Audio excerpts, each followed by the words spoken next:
What's up, snake fans? Dave Palumbo here for Muscle Serpents Daily, and I have a beautiful double head snow adult female carpet python. She's about 7 or 8 years old now.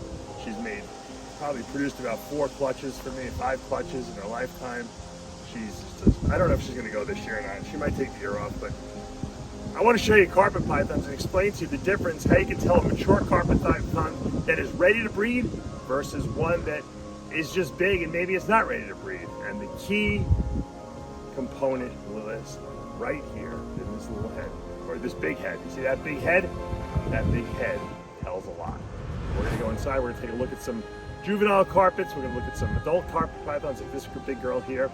And I'm going to show you some newborns, and we're going to see what makes an adult carpet python ready to breed, and how do you know it's ready to go? Because people have all these different years. You hear 2 years, 3 years, 4 years, 5. Some people see 6 years. There's a reason. All right, here's a 2020 albino possible head snow carpet python that I produced, and she's gotten some pretty nice size in her now. And she's about almost 2 years old, and she's eating nice small rats now. But take a look at that head. I want you to see how small that head is, and she just shed. She's really small. She got a little cut in her head. Starting to go away the more she sheds. She's a beautiful, beautiful albino, right? But she's got a small head, and even though her body is pretty big, you know, her head is like a little pea compared to that. So a lot of people think, all right, well, if I feed her really harshly, you know, and really pound her with the food, she'll be able to breed maybe at the end of the year, right? Or maybe not. Let's take a look at this mature female I showed you earlier. Now here's my big girl, who's about 6 years old, 7 years old, and actually she's 8 years old now. And she's got that, look at that size of that head. I want you to see the head size compared to the other girl.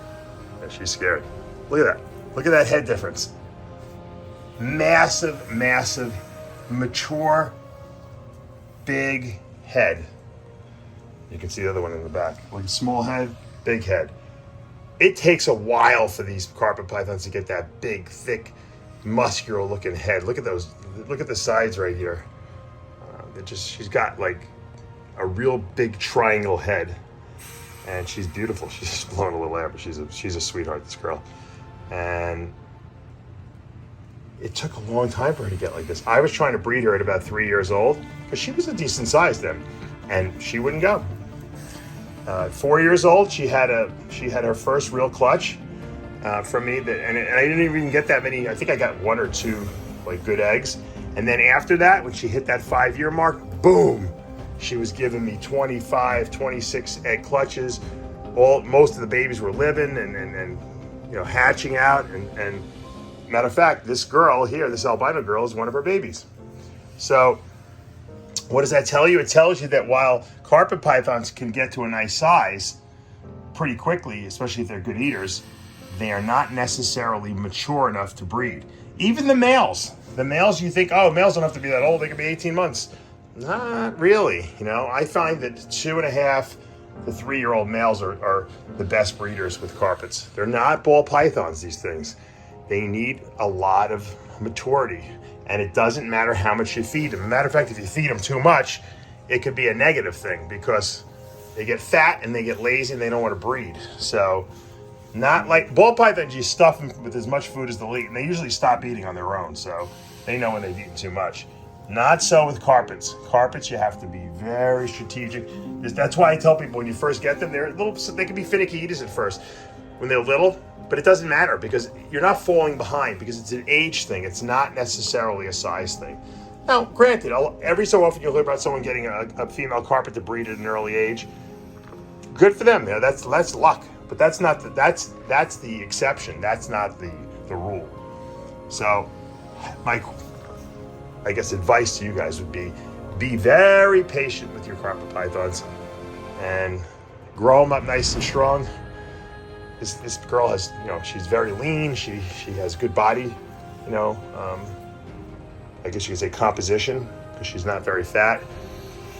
She's very fit, and even though she's like 8 years old, she's probably not even at her midpoint of her life. She'll probably live for this sake if I keep good care of her. And at some point I'll stop breeding her. She'll probably live 20 plus years. So just a little advice. Let's take a look at some babies. Now here's a beautiful 2021. So this is from last year. I produced this beautiful snake. And this is a caramel, possible super caramel. I think it's just a caramel. It's got some stripe in it though, which is kind of cool. I really didn't breed for that, but I'm gonna hold it back because it's got some nice looking tigerish stripe and looking stuff going on. And this is 66% het for snow, which is albino and axanthic. So really it's 66% het moon glow, if you want to be technically accurate. But look at this girl, and look at her head. And compared to her body, her head is like the same size as her body. It's really, and if you look at the middle part of her body, it's probably the exact same size. And you saw that adult carpet python and how big the head was in relation to the body. And that's just because that's a maturity thing. That's a really good metric to use, for is my carpet ready to breed? It doesn't mean you can't try when they have smaller looking heads, but obviously the big head is a sign of sexual maturity. At least that's what I've noticed. And the ones who have small heads never seem to breed for me well. Sometimes they get egg bound, sometimes they don't even go, so my suggestion is wait till you see that maturity. Now this girl happens to be a very good eater. Usually my carpets at less than a year old are way smaller than this because they're pain in the neck eaters. They eat very small prey. This one has always been a very good eater for me, and will probably get up to size a little quicker maybe than some of their its litter mates, clutch mates, but it doesn't matter because you know what, at the end of the day, more than likely it's going to take the same amount of time to get this thing to breeding maturity, and this will definitely remain in my collection because it is such a beautiful looking snake. Once again, I'm trying to prove out, see if it is indeed a super caramel, or if it's just a caramel that's het axanthic. Because you got to remember, the axanthic gene, while we call it recessive, definitely has qualities in its incomplete dominant form, or its one single gene form, that kind of indicate that you can see the fact that it's kind of faded a little bit. It doesn't quite look as colorful. So an axanthic caramel would be considered, I guess, a ghost. So if this only has one copy of axanthic, it's kind of like a mini ghost or something like that. So it definitely has. So it's either super caramel, or it's got that, or maybe it's just looking a little lighter than it should because of the presence of the axanthic gene in its single copy form. So once again, teeny head, beautiful snake. All right, now here's my possible moon glow carpet. This is definitely albino axanthic, and there's a question of whether there is a caramel gene in there or not. If there was, then it would be considered a moon glow. Obviously, if you had two copies of the caramel gene, which I don't have in this snake for sure, I would have what's called a full moon, and it would be perfectly white. This snake has a little bit of yellow in it, but you can see compared to a snow, it's definitely got a lot less yellow. This snake is also in shed right now, but I wanted to show you. This is a 2020, so this is about 2 years old, this snake. And you can see the body has gotten way bigger. It's longer, but we're keeping it nice and slim. We're giving it really small meals and growing them nice and slow because this is a special snake and I don't want to overfeed it and have it die. Let's hide it down here. We just ate this today, so I don't want to disturb it too much. But you see how the head is a little bigger on this snake? It's not, as they grow, the head will grow too. But once again, it's not huge by any means. It doesn't have a mature head like where it's ready to breed, but it's definitely got a bigger head because it's at the 2 year mark. By the 3 year mark, you're going to see it get even bigger, and by 3.5, 4 years, you'll see that adult head more than likely. No matter how much you feed it, if you feed it less, it'll still get that mature head. It just won't be as big. The body won't be as big, but that's all right. And I find that the length is really not that indicative. I think the snakes get thicker if you feed them a little more, but the length is pretty consistent as long as you're feeding them. I've had carpets that ate small mice, for the first 3 years of its life, 2 years of its life, before I got it to finally eat rats, and it grew. It wasn't girthy, but it was long. And I think she's calming down a little bit now. But once again, this is one of my favorite carpets. Beautiful This year we do have a chance at a full moon, very big odds, and we don't have that many eggs, so I don't know if we'll see it, but if the gods do grace us, we might see a full moon this year. I'm chasing Wayne. Wayne and his wife there have, in Australia, have the greatest full moon carpet pythons I've ever seen. They're gorgeous. So you might want to check out his page, but all right. So once again, hopefully you guys understand now that carpet development is more about age than it is about size. And because of that, you have to be very patient. If you're not a patient breeder, carpets are probably not the best snakes for you to go into. Ball pythons are probably better if you're, but then again, ball pythons stop eating, so you can really get frustrated with them as well. So snake breeding is about patience, because you know what? There's always frustration. There's things that don't go right.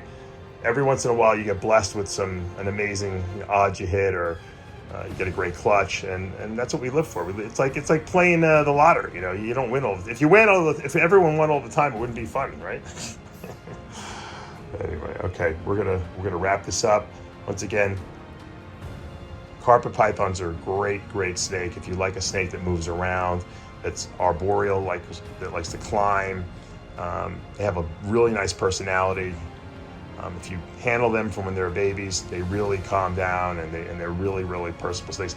The only time I've ever gotten bit by a carpet is when they're first born. They're little bastards, because they're very defensive, and then if you feed them irresponsibly, they have a very strong feeding response. When they get older, you can get nailed if you're not careful. Always use tongs when you feed them. If you're feeding them frozen thawed, and if you're feeding them live, be very careful when you open that cage up to throw that live one in there. They will get you. They're amazing. All right, guys, that's going to do it for today. I hope you enjoyed today's videos on carpet pythons. It was kind of a quick hit, but a lot of people have been asking me questions about that. I've been getting, PMs and text messages from people saying, hey, I got this 3 or 4-year-old carpet python. I can't get it to breed. I always say, well, send me pictures. Or I have this 2-year-old.